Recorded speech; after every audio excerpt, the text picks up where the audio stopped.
मङ्गलं भगवान् शम्भुः मङ्गलं वृषभध्वजः मङ्गलं पार्वतीनाथो मङ्गलायतनोहरः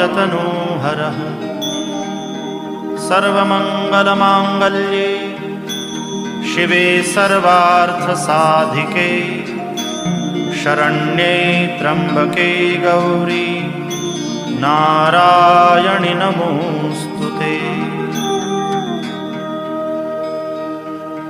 अथ मन्त्रपुष्पाञ्जलिः।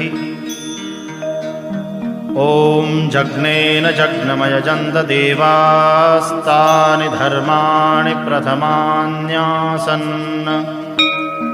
तेहनाकं महिमानः सचन्त यत्र पूर्वे साध्याः सन्ति देवा।